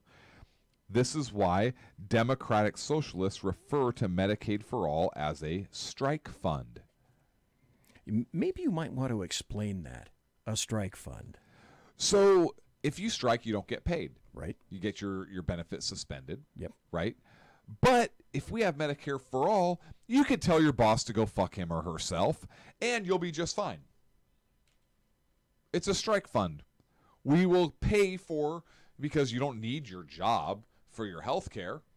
You don't need your job for basic human necessities such as food and housing and health insurance, which means you can tell anybody you want to go screw themselves, and you'll still have your needs met. Sure, of course. You will love this.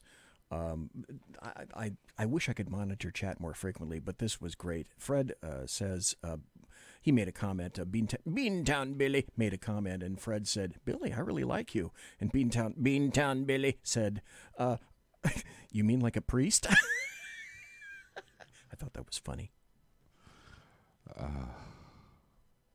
I think that's kind of gross. I know. I thought it was funny. So, continuing. It's a huge transfer of money and power from the capitalist class to the working class and will expand the opportunities for the latter to put up fights against corporate power down the line.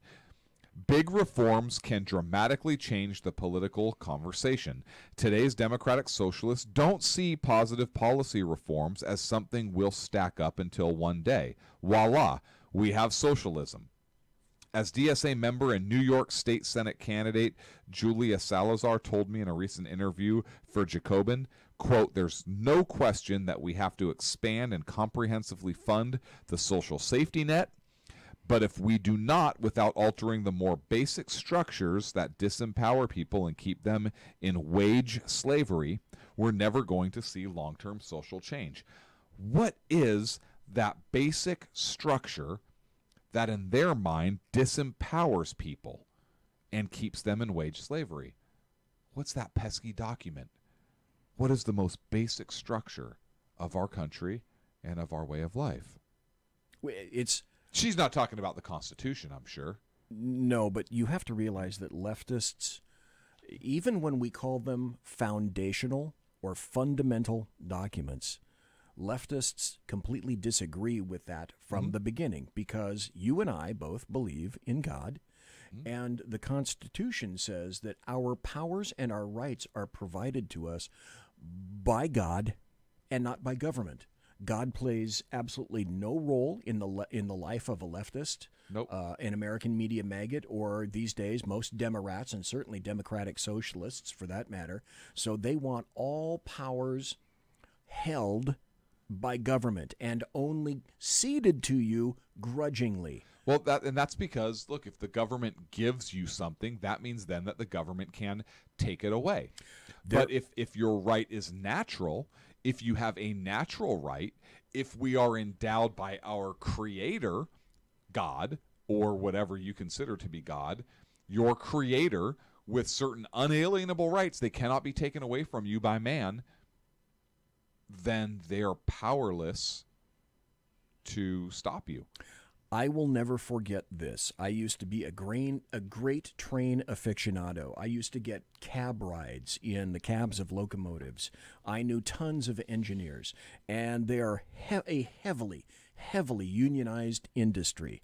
The railroads have been, historically speaking, because of the Central Pacific and the Union Pacific, they have been a paramilitary organization because they came on the cusp of the Civil War. So because of that, I will never forget this inscription that is, I can't remember the original quote, but I can distinctly remember what I saw and read in the cab of a Union Pacific locomotive. I will never forget that quote. A government big enough to give you everything you want is big enough to take away everything you have. Yep. That's the exact quote. I remember it from the cab of that locomotive to this day. You should Google that. I wonder where that came from. And it's absolutely true. It is. So we're almost done. That's why when Democratic Socialists choose reforms to rally behind, we favor battles with the potential to transform ordinary people's lives for the better and teach millions of people the value of uniting to fight the capitalist Goliaths currently in charge of our society. We know better than you. We're going to educate you as to our way. Can I ask a question? Yeah, sure. I have two more paragraphs. Okay, because we need lots of jobs done, right? Mm-hmm. How many leftists are going to line up to go into a big loom and make socks? All of them, because that's what people need. Yeah. How many people are going to line up for the requisite training, education, and experience to become an actual effective doctor? All of them, because that's their right. How many people are going to slog in the mud with pigs? All of them. To make sure that they get taken care of, because America does need to be fed? All of them. How many are going to scoop poop in San Francisco? Right. All of them. All of them. Yeah, all of them. How many of them are going to learn how to repair automobiles? All of them. Or repair any of the electronic products that anyone you love who and needs use to today? BZ, anyone who needs to. How many people are going to line up to be in an environment where there's a row of 50 people who are inserting in a clean room in a suit small little electronic particles into small little circuit boards? All of them, with BZ. with the skill requisite to do that, so that they can continue continue to have their iPhones and iPads and tablets. You are not listening to me. How many people are going to want to do that? All of them, BZ. How many people are going to want to climb up to the top of one of these great, lovely, generating, big propeller-driven things to climb up 150 feet and change the light and then up ride there? it? Look, they are willing to do whatever job that is assigned to them. Right. Whatever job is assigned to them, BZ. You're right. Thank you. They should not have any input. It's just what's needed by society. Correct. So, last two paragraphs. Continuing. Right now, We think demands for big reforms can dramatically change the political conversation, which means that socialist and robust, here's the key, which means that socialist and robust progressive agendas, she's separating the two here, including those of the most progressive Democrats, though this topic is up for debate among Democratic socialists. Yeah, you're not yet with us. So these two, socialist and robust progressives, continuing the quote, will likely overlap for a while. Those are the critical 3 words, though, aren't they? For a while. Maybe they'll diverge once some of these reforms are won and the political terrain starts to shift. Those of you who are Democrats, those of you who may be listening to this because you view us as the enemy and you hate what we say, but you listen to us to kind of try and wrap your head around what it is we're saying. I thank you for listening. Look, I'm glad to have a conversation with anybody. Open civil dialogue is sorely missed in this country today. But if you're a Democrat, even if you're a progressive Democrat, because folks, these socialists do not include you as one of them. No, they are not on your team. Yes. They are aligning with you for a little while. This is her words, not mine. Yeah, but you are not their future. You are not their future. You still represent, granted it's a different version of the American society that I think of, but you still represent a version of an American society that is unacceptable to them. Let me be a little bit more specific if I can. Sure. What you are, folks, is you're a hindrance. You're a hindrance, and you're in their way. They'll tolerate you temporarily to accomplish a couple things, but eventually they're going to kick your ass and get you out of the way, and you're going to be like a Middle Eastern version of Islam. You're going to be Borg. You either assimilate or you'll be cast aside. And look, the Jacobin in the French Revolution did just that.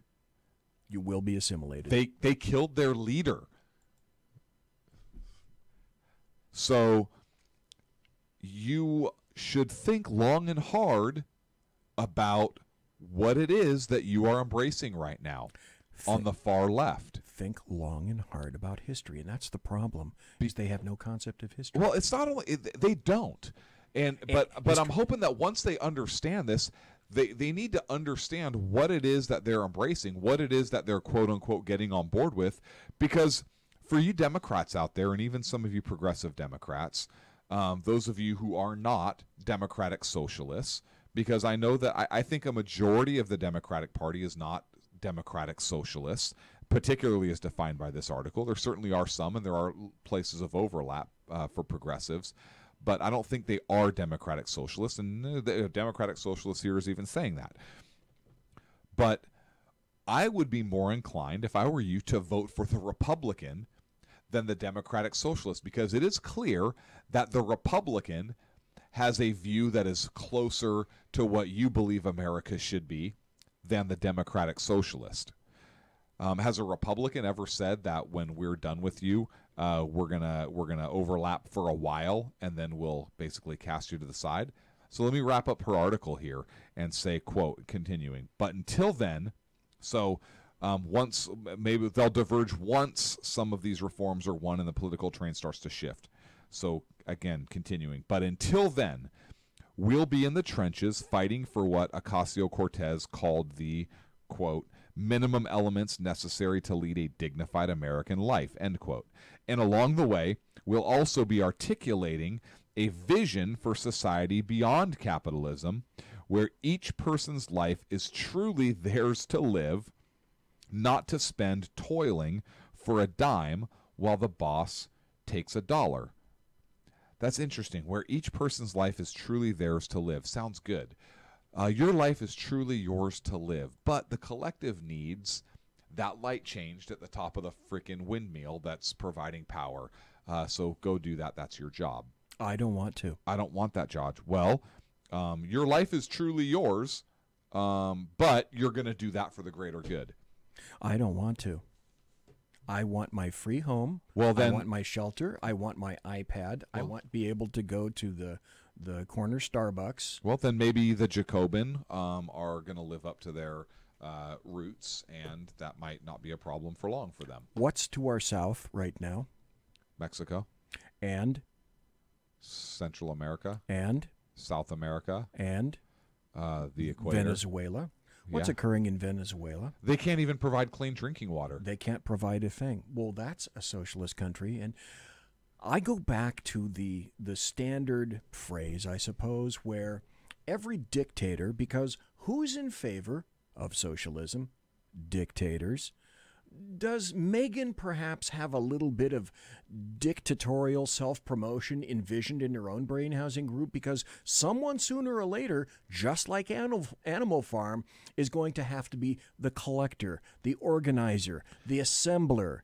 And remember, all animals are equal, except some animals are more equal than others. Did you think that Maduro was as equal as everyone else that happened to be in the entire nation of Venezuela? Do you think he looked upon himself in that fashion? He was no better than anyone else.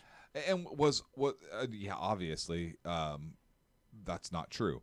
But Megan is Megan, does she have greater aspirations of power, or is she a true believer?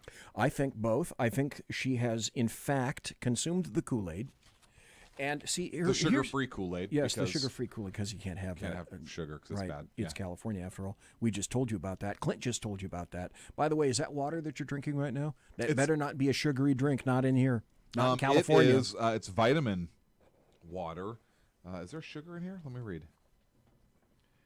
Ingredient: reverse osmosis water. I'm drinking that right now. It's awesome. I don't know. We might cane sugar. It's sugar. But it's cane. It's natural, right? Okay. No. Okay. So I have a story. No. Do you really have a story? I do. I just thought of one. Okay. I just thought of one, and the cane sugar made me think it because cane sugar is so much better for you than other sugar, and the ridiculousness. It made me think of this story. So no shit. There I was, walking down the street. And this is California, right? So. Somebody decides to light up a marijuana cigarette. And me being the smart ass I am. No. Right? I say, man, you're just going to light that up? Like right here in front of everybody? And he's like, well, yeah, man, like it's legal now. And I go, would you light up a cigarette like right in front of everybody? He goes, no, man, that's gross. I go, does it strike you as odd that the state of so I tried having a logical conversation with this guy, and I fried his 3 brain cells. I said, does it strike you as odd that the state of California does everything they can to prevent people from smoking? There's billboards ads. There's a state agency dedicated to this. They tax the shit out of your cigarettes. They don't allow it anywhere, and yet they promote you smoking marijuana? No shit, this is what he says to me. Well, marijuana is natural. I said, what's tobacco? Zart. I said, it's a fucking plant.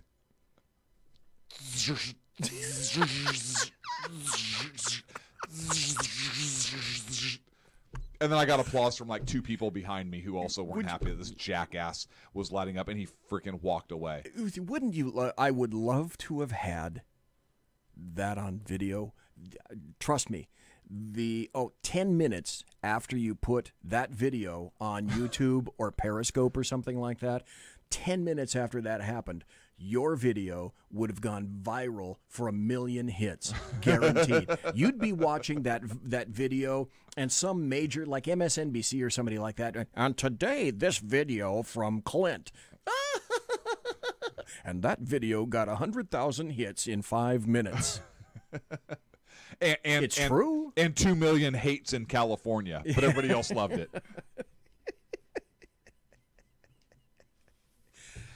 Are we not living in insane times? We are. Look, so I know we only have a few minutes left, but I think a couple things very important. Molly Tibbetts was found deceased, and the suspect is, lo and behold, an illegal immigrant, a criminal alien from Mexico. The guy is. You don't read about that anywhere. No, Fox News put it up. I'm looking at one of their articles right here. He's 24 years old, Christian Rivera.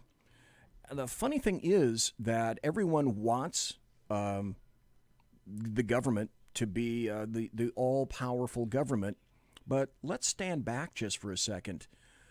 This all-powerful government, in order to avoid this, does not make E-Verify mandatory. Right. So if you don't make it mandatory... Although his employer used it. Well, what happened is this. His employer used the Social Security system because this guy's been employed for, I've seen, anywhere from 4 to 7 years by this company. 4 to 7 years ago, E-Verify didn't exist, so they went through the Social Security system. In other words, their intent was to do good and to comply with the law and make sure that they didn't have people who were illegal there. Now it turns out that the Social Security system was gamed by this guy. That's not who he particularly was, and E-Verify only came into the effect after the person who's essentially is a family member doing their HR stuff for him, and E-Verify came in, and there is no mandatory nature to E-Verify. They were still attempting to use these things, but it's these systems exist to be gamed. It's garbage in, garbage out. That's why you can't verify Abin al-Mohammed Abin from Somalia or from Syria, and we need to get these people into the United States. It's the United States Air Force, by the way, that screwed up, that let that Texas church shooter come in because his discharge, his dishonorable discharge, and the assaults and the violence that he had while he was in the Air Force, none of that information was input into the system so that he would have been proscribed from purchasing a gun. So the gun that he purchased was legal, but it's garbage in, garbage out. And it's the same for this system. The U.S. government is every bit as responsible for the killing of Molly Tibbetts and Kate Steinle as anyone else. By the way, let us not forget that in California, it was the jury that decided, the guy whose name does not even warrant being mentioned here, who picked up a gun on a wharf in San Francisco and ended up killing Kate Steinle, who died in her father's arms saying, "Dad, what happened?" And he's found not guilty by a California jury. California is the poster child of everything that you should never do with a state. And it keeps getting worse and more deleterious day by day, week by week, just by all the things. We discussed this on the break, Clint. I learned 2 new things from you today about the state of California that I haven't even heard. And so I put those out on Twitter because people need to know what's going on in California. Yes. We are the poster child of what not to do, or if, on the other hand, of what to do if you want to screw up your state. To which I say, you don't spend your money in California. Don't come here. Don't visit. It's a disgusting state.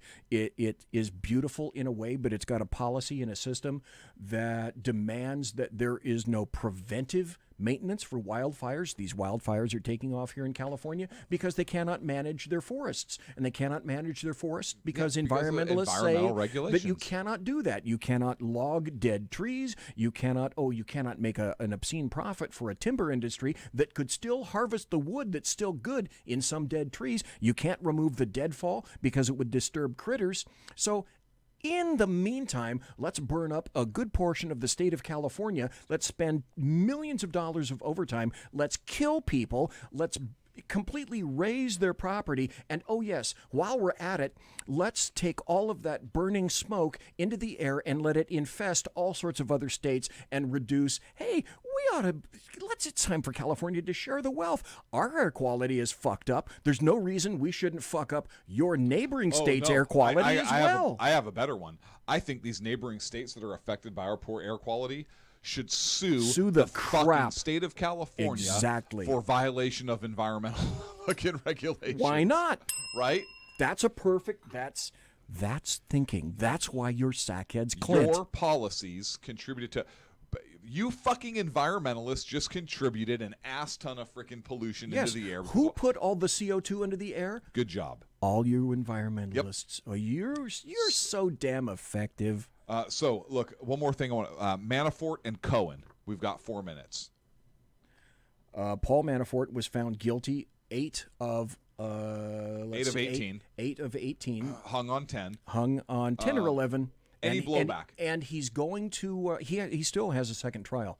He could spend, he could do 300 years behind this, behind things that people do every day Trump pardons him. D.C. Unless Trump pardons him. Yeah. What about Cohen, the Cohen plea? Is Trump in trouble? There's so many places that my mind is going right now, and it depends. Let me see if I have. I think I had an audio cut, or maybe darn it, I don't. I had it on. It's all right. On Is the Trump other one. in trouble? You think Trump's in trouble? Potentially, truly, no. But it like anything else in the prevailing prairie winds of politics, it depends on how assiduously effective the left are in crafting the narrative. They will craft the narrative if the Republicans don't push back. Do the Republicans have the spine to face down the people on the left and the Democrats and the American media maggots? I think that's the biggest question of all. So I think even if the House goes blue, and Pelosi gets the gavel, or whoever gets the gavel, I think that they may try and impeach. I think if they do impeach, I think Republicans maintain control of the Senate. I think there's no conviction. Justice Department's own guidelines prohibit do not allow for the indictment of a sitting United States president. That being said, can Trump pardon himself? Nothing in the Constitution says he can't. True. If he is a one-term president, if he loses re-election, I say he pardons Manafort and Cohen, depending how much they do or do not cooperate with the Mueller investigation, maybe even himself, because he will have a last day in office at some point, either 4 years or if he gets impeached or resigns, or 8 years, whatever the case may be. If he gets reelected, then at the very beginning of his next term, because he doesn't have to face another reelection, he could go ahead and pardon these individuals as well. Is it potentially troublesome? It is. I think there's some issues with the Cohen case. Number one is attorney-client privilege comes to mind. How is it not a violation of the Sixth Amendment for a government entity to go through attorneys' files, which are attorney-client confidential and privileged, and determine what is privileged and what is not? How does that not make sense to anybody else? I've heard opinions, however, that Lanny Davis, who is his attorney of note, a number of other attorneys, including Jay Sekulow and other people, have said that he pled his client out when he didn't have to. He did not have to. So I think we only got about a minute or so before the end of it. Is a couple of if-then equations. If we lose, we will not lose the Senate. We may or may not lose the House. If we lose the House, and I really don't think we will. I think it'll be a squeaker again, but I don't think we will. But if we lose the House, I think the blowback to anything that the House does against Trump will be so severe that in the next 2 years, they're going to pay a much larger penalty then that they will now. Historically says that the opposing team usually gets in right after an election in an off year, and that's how the House customarily goes, so it should be no shock if we lose. It's not a big guarantee, but I suspect it's such that 2 years after, 2 years following, if the Democrats, and you know they will, perform in the same way that we anticipate they will, it will be all impeachment, radio and TV, 24/7. The blowback will be such that there will be a penalty to pay. It will, and I agree with you. And here's the deal, right? Senate does not vote to convict. I don't think they would, unless something comes out. Senate doesn't vote to convict, and Senate confirms Supreme Court justices. So, hey, have at it. Have fun in the House, Nancy. Yeah. Well, that's another. And good luck in 2 years. But, sir, it was a pleasure. No. It was. Wait a minute. Why did I say no? The answer should be yes. Yes, it was a pleasure. The answer is yes. It was a pleasure. It was an outstanding. But I have a plane to catch in 6 hours. Can you tell me where you're going? North Carolina. Really? I am. Pleasure or business? Pleasure. Good for you. You know what you may see? And you're going to have to prepare yourself for this. Free America? Maybe. Freedom. But moreover, this weird thing called rain. Huh? Folks, this has been the Sackheads Against Tyranny. You've been listening to Sackheads Clint and Sackheads BZ. It's Wednesday, 8/22, the year of our Lord 2018. Thanks for listening. Tomorrow night, the Bloviating Zeppelins Berserk Bobcat Saloon Radio Show with author Terrence McCauley. Be there. Aloha. Thanks for listening. Thanks for being in podcast. Thanks for being in the chat room. Good night. Good night.